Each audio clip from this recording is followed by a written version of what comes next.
जिस जंगल राज की बात माननीय मुख्यमंत्री जी करते हुए थकते नहीं थे, आज उसी जंगल राज की गोद में खेल रहे हैं। तो इन सब विषयों को लेकर हमको लगता है कि आदरणीय चिराग पासवान जी जनता के बीच में हैं और जनता से जो कनेक्ट करेंगे तो हमको लगता है कि 100 में 100% रिजल्ट जो है भारतीय जनता पार्टी को मिलने जा रहा है। अब कल भी बोल दिए कि बच्चा है, अब किस संदर्भ में बोले अब माननीय मुख्यमंत्री जी जानते होंगे। आदरणीय चिराग पासवान जी के प्रति जिस तरीके से बोले, कहाँ रहता है उसको मालूम है, आपके राजनीतिक भविष्य पे कहीं ना कहीं प्रश्नवाचक चिन्ह लगा दिया। उसके बाद भी कई बार पार्टी को तोड़ा गया, परिवार को तोड़ा गया, एक षड्यंत्र चिराग पासवान को समाप्त करने का।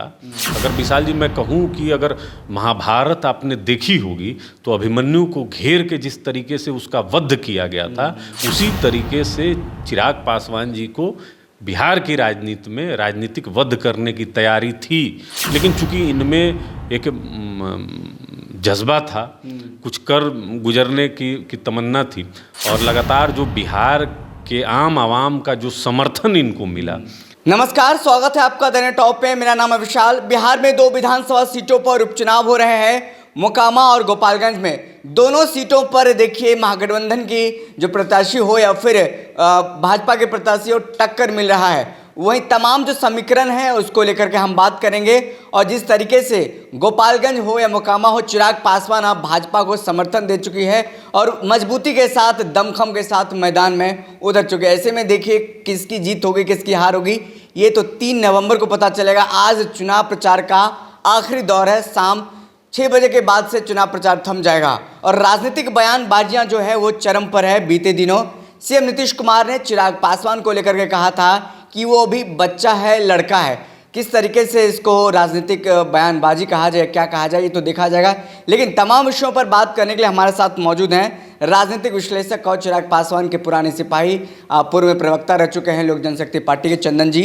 चंदन जी, आप किस तरीके से देखते हैं सीएम नीतीश कुमार ने बीते दिनों चिराग पासवान को बच्चा कहा है, लड़का कहा है, कैसे देखते हैं आप इसको? देखिए, राजनीति में शब्दों की मर्यादा होनी चाहिए जी। और माननीय मुख्यमंत्री जी से तो इस तरह के जो वचन निकलते हैं ये काफ़ी दुर्भाग्यपूर्ण है। बहुत सीनियर हैं, बुजुर्ग हैं, गार्जियन हैं, पिता तुल्य हैं माननीय मुख्यमंत्री जी, लेकिन लगातार जब ये अंदर से खिसियाते हैं। अगर आपको याद होगा तो एक बार दिल्ली के एयरपोर्ट पर आदरणीय चिराग पासवान जी के प्रति जिस तरीके से बोले, कहाँ रहता है उसको मालूम है, तो अब कल भी बोल दिए कि बच्चा है। अब किस संदर्भ में बोले अब माननीय मुख्यमंत्री जी जानते होंगे। लेकिन देखिए, अगर आप बच्चा समझते हैं तो 2020 के बिहार विधानसभा चुनाव में इसी बच्चे ने आपको तीसरे नंबर पर लाकर रख दिया। आपके राजनीतिक भविष्य पे कहीं ना कहीं प्रश्नवाचक चिन्ह लगा दिया। क्योंकि देखिए, चिराग पासवान जी में तो एक आकर्षण है और इनके पास जो एक विजन है, क्योंकि मैं उस पार्टी में रहा हूँ विशाल जी, तो बिहार फर्स्ट, बिहारी फर्स्ट जो विजन डॉक्यूमेंट है, इसको तो किसी भी राज्य के मुख्यमंत्री को हाथों हाथ लेना चाहिए। बिल्कुल, उसमें बिहार की भलाई के लिए सभी चीज़ है, लेकिन सिर्फ इसके लिए कि वो स्वर्गीय रामविलास पासवान जी के पुत्र हैं और कहीं ना कहीं स्वर्गीय रामविलास पासवान जी को नीचा दिखाने का एक भी अवसर माननीय मुख्यमंत्री जी ने राजनीतिक रूप से नहीं छोड़ा। आपको याद होगा कि 2005 में पार्टी को तोड़ा गया था जी। उसके बाद भी कई बार पार्टी को तोड़ा गया, परिवार को तोड़ा गया, एक षड्यंत्र चिराग पासवान को समाप्त करने का। अगर विशाल जी मैं कहूँ कि अगर महाभारत आपने देखी होगी तो अभिमन्यु को घेर के जिस तरीके से उसका वध किया गया था, उसी तरीके से चिराग पासवान जी को बिहार की राजनीति में राजनीतिक वध करने की तैयारी थी। लेकिन चूंकि इनमें एक जज्बा था, कुछ कर गुजरने की तमन्ना थी और लगातार जो बिहार के आम आवाम का जो समर्थन इनको मिला, खास करके जब माननीय मुख्यमंत्री जी ने बिहार में शराबबंदी को गलत ढंग से लागू किया और लगातार बिहार के हर एक कोने में जब जहरीली शराब से लोग मरने लगे, और वो उसी आशीर्वाद यात्रा में आदरणीय चिराग पासवान जी जिस तरीके से एक मतलब आप समझ लिए कि भीड़ को चीरता हुआ एक नौजवान निकल रहा है नेतृत्व करते हुए, और जनता सहज स्वीकार कर रही है। एक जन सैलाब उनके पीछे था, हम लोग तो देखे हैं विशाल जी। चंदन जी, एक सवाल है, जिस तरीके से आपने कहा कि ये राजनीतिक बयानबाजियां हैं बच्चा को लेकर के, क्या वाकई में चिराग पासवान जी उनके सामने बच्चा नहीं है? उनके पिताजी उनके दोस्त रहे हैं, तो आपको नहीं लगता ये पारिवारिक या फिर एक पिता तुल्य होने के नाते उन्होंने बयान दिया होगा या फिर कहा होगा कि बच्चा है वो? नहीं, हम लोग देखिए माननीय मुख्यमंत्री जी की जो मनोदशा है जी, उसको समझ सकते हैं। क्योंकि एक समय था कि तेजस्वी यादव जी को के बारे में भी मंच से क्या क्या माननीय मुख्यमंत्री जी बोले हैं, ये कोई छिपने वाली तो बात है नहीं। और लगातार चिराग पासवान जी के भी बारे में ही बोलते रहे हैं, और कहीं ना कहीं राजनीति में नीचा दिखाने का प्रयास बराबर मुख्यमंत्री जी की ओर से और इनकी पार्टी की ओर से लगातार होते रहा है।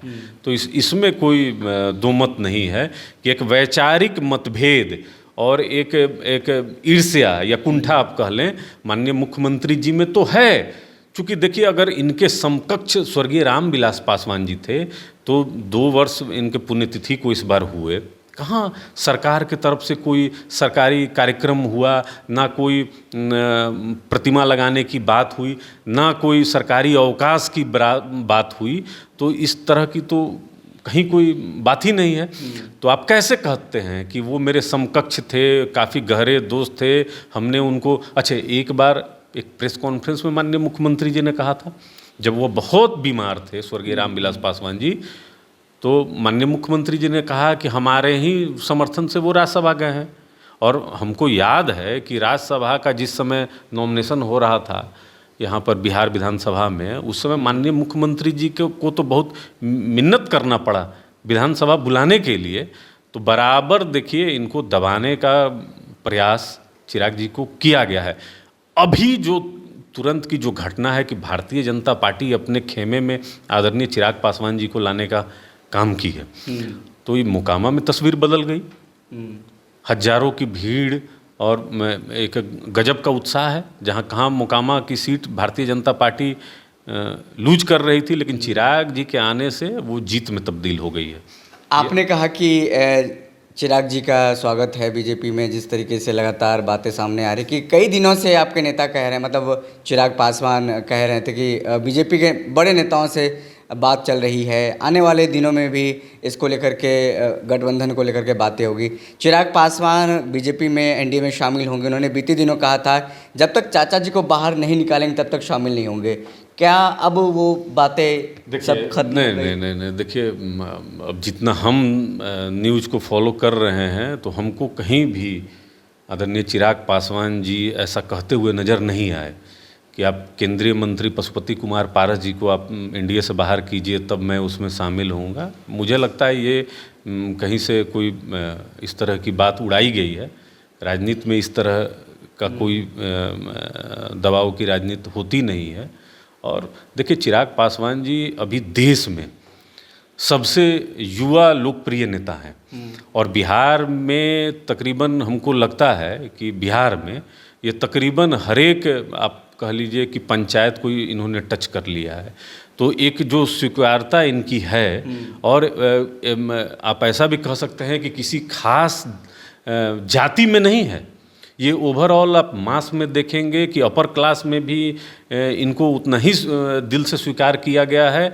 और ओबीसी हो या दलित हो या मुख्यमंत्री जी के द्वारा महादलित बनाया गया है, तो ओवरऑल आप कहें कि बिहार के जनमानस में अगर सबसे ज़्यादा कोई लोकप्रिय नेता है जिसको जनता मुख्यमंत्री और युवा मुख्यमंत्री के रूप में देखना चाहती है, तो वह चिराग पासवान है। चिराग पासवान के आने से दोनों सीटों पर महागठबंधन को टक्कर मिलेगी या फिर जीत हासिल हो पाएगा इस बार? देखिए हमको ऐसा लगता है, ये मेरा अपना आकलन है कि दोनों उपचुनाव भारतीय जनता पार्टी जीतेगी, और चिराग पासवान जी का इसमें बहुत बड़ा योगदान होगा। चूँकि चिराग पासवान जी जिस तरीके से आप कह लीजिए कि स्वर्गीय रामविलास पासवान जी अपने वोट को 100% टर्नअप कराते थे, अब पोल करा देते थे, तो उसी तरीके से चिराग पासवान जी इस चुनाव में आप देखेंगे कि अपने वोट को जो है शिफ्ट कराएंगे भारतीय जनता पार्टी में, और शिफ्ट कर भी रहा है। ये दिख रहा है हम लोग को इनके रोड शो में। अभी तक कोई ऐसा नेता नहीं है जिसको सुनने के लिए लाखों की तादाद में लोग जुटते हों। और देखिए, मोकामा तो खास ऐसा जगह है जहाँ बाबा चौहरमल का कार्यक्रम होता है और उसमें लाखों लोग जुटते हैं आदरणीय चिराग पासवान जी को सुनने के लिए। हमको लगता है कि इनका नीति, सिद्धांत, विजन जो है वह बिहार के युवाओं में काफ़ी लोकप्रिय है। आने वाला जो रिजल्ट होगा यह बताएगा।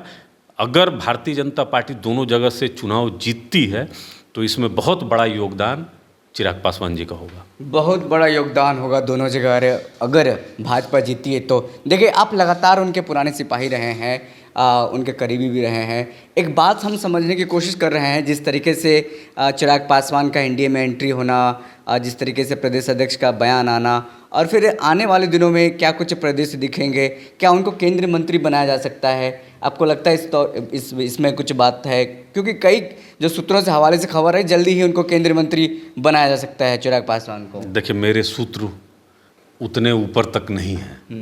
यह माननीय प्रधानमंत्री जी का विशेषाधिकार है, वह किसको मंत्री बनाते हैं यह तो बात की चीज़ है। लेकिन स्वर्गीय रामविलास पासवान जी केंद्र में मंत्री थे और माननीय प्रधानमंत्री जी के साथ अपने अंतिम सांस तक काम करते रहे। तकरीबन 60 लाख परिवारों तक उस समय वो खाद्यान्न पहुंचाने का काम किए और माननीय प्रधानमंत्री जी ही पद्म भूषण से सम्मानित किए स्वर्गीय रामविलास पासवान जी को। न कि बिहार सरकार तो इतना भी नहीं कर पाई कि इनको भारत रत्न के लिए सिफारिश केंद्र से करें। तो यहाँ से तो आप समझिए कि जो एक दुश्मनी की पराकाष्ठा हम कह सकते हैं, मतलब ये शब्द बहुत गंभीर है, लेकिन ऐसा प्रतीत होता है कि जब आप मूर्ति लगाने की बात नहीं करते हैं, सरकारी अवकाश की बात नहीं करते हैं, चूँकि स्वर्गीय रामविलास पासवान जी कोई छोटे कद के तो थे नहीं, उनके पुत्र हैं श्री चिराग पासवान। तो माननीय प्रधानमंत्री जी के साथ जो इनके संबंध हैं वह काफ़ी व्यक्तिगत हैं। और चूँकि माननीय प्रधानमंत्री जी भी अपने कार्यकाल में 2019 में इनके कार्यशैली पे बहुत बड़ाई कर चुके हैं, तो हमको ऐसा लगता है कि भारतीय जनता पार्टी थोड़ा देर की, बहुत पहले इनको एनडीए गठबंधन में लाना चाहिए था। इससे भारतीय जनता पार्टी को और काफ़ी फ़ायदा होता। और चिराग पासवान जी देखिए, अगर ये मंत्री बनते हैं तो जिस भी विभाग को माननीय प्रधानमंत्री जी देंगे, हमको लगता है कि समय तो ज़्यादा नहीं मिलेगा इनको काम करने का, लेकिन आप 1 to 3 में उस मंत्रालय को ये लाने का काम करेंगे, क्योंकि इनमें वो विज़न है, वो जज्बा है काम करने का। तो जितना आज के समय में ये मेहनत करते हैं, हमको नहीं लगता है कि बिहार या देश में कोई भी युवा नेता होगा जो अपने राज्य को इतना समय देता होगा, अपने राज्य की जनता के बारे में इतना सोचता होगा। कुछ कर गुजरने की जो इनमें एक इच्छा शक्ति है, उसको सही प्लेटफॉर्म मिलने की ज़रूरत है। और हमको लगता है कि आने वाले समय में बिहार को काफ़ी फ़ायदा होने वाला है। एनडीए में चाचा जी भी हैं, इससे कोई तकलीफ, दिक्कत तो नहीं होनी चाहिए चिराग पासवान को? नहीं, देखिए, उनकी अलग पार्टी है, उनकी राष्ट्रीय लोक जनशक्ति पार्टी है, इनका लोक जनशक्ति पार्टी रामविलास है। भारतीय जनता पार्टी इनको भेजती है उपचुनावों में और ये अपने वोटर को समझाने में कामयाब होते हैं। उधर से तो हम नहीं देखे हैं अभी कि आदरणीय पशुपति कुमार पारस जी को भारतीय जनता पार्टी उतारती अगर उनको लगता है कि वोट को टर्न अप करा सकते हैं, तो चिराग पासवान जी में वो कैपेसिटी है। कहीं ना कहीं दोनों उपचुनाव में चिराग पासवान का बहुत अहमियत रखती है। जिस तरीके से भाजपा ने इनको ओहदा दिया, फिर अहमियत के तौर पर देखा कि जल्दी से इनको शामिल कराया जाए एनडीए में। नहीं, बिल्कुल। और पहले एनडीए में अगर भारतीय जनता पार्टी इनको अगर शामिल करती तो और फ़ायदा मिलता। एक एक दिन दोनों जगह चुनाव प्रचार के लिए मिला है। मैक्सिमम जगह हमको लगता है कि चिराग पासवान जी टच करेंगे, जहाँ जो संवाद करना है वो करेंगे, क्योंकि इनका जो संवाद होता है वो डायरेक्ट होता है और वो एकदम आप समझ लीजिएगा कि जो वो बोलेंगे वो बात को समझ लीजिएगा। चिराग पासवान जी शुरू से बोल रहे हैं कि बिहार में शिक्षा व्यवस्था, स्वास्थ्य व्यवस्था, रोजगार, गलत शराब नीति जो माननीय मुख्यमंत्री जी का है, बहुत लोग यहाँ दलित महादलित के बारे में बोले कि अगर वो उनकी हत्या होगी या इस तरीके से डेथ करेंगे तो सरकारी नौकरी मिलेगी, तो ज़मीन मिलेगा। बहुत सारे ऐसे गलत वादे हैं जो माननीय मुख्यमंत्री जी के तरफ से किए गए, लेकिन वो कभी भी बिहार के जनता को डिलीवर नहीं कर पाए। ये तो आप समझ लीजिए कि ये मजबूरी के मुख्यमंत्री जैसे दिख रहे हैं। अब तो सुपर सीएम कोई और है, माननीय मुख्यमंत्री जी कहाँ हैं? अब तो आरजेडी के हाथ में बिहार की कमान है। जिस जंगल राज की बात माननीय मुख्यमंत्री जी करते हुए थकते नहीं थे, आज उसी जंगल राज की गोद में खेल रहे हैं। तो इन सब विषयों को लेकर हमको लगता है कि आदरणीय चिराग पासवान जी जनता के बीच में हैं और जनता से जो कनेक्ट करेंगे तो हमको लगता है कि 100 में 100% रिजल्ट जो है भारतीय जनता पार्टी को मिलने जा रहा है। बहुत धन्यवाद आपका। देखिए, हमारे साथ बात करने के लिए चंदन जी मौजूद थे, चिराग पासवान के पुराने सिपाही रहे हैं। इन्होंने साफ तौर पे कहा है कि चिराग पासवान के एनडीए में शामिल होने से उपचुनाव जो हो रहा है बिहार में गोपालगंज और मोकामा में दोनों भाजपा जीतने जा रही है। महागठबंधन के जो प्रत्याशी हैं दोनों जगह हारने जा रहे हैं। अब तो देखना होगा 3 नवंबर को क्या कुछ मामले निकल कर सामने आते हैं और क्या कुछ रिजल्ट निकल कर आता है। फिलहाल इस खबर में इतना ही, हमें दीजिए इजाज़त, फिर मिलते किसी बड़ी खबर के साथ। तब तक के लिए धन्यवाद।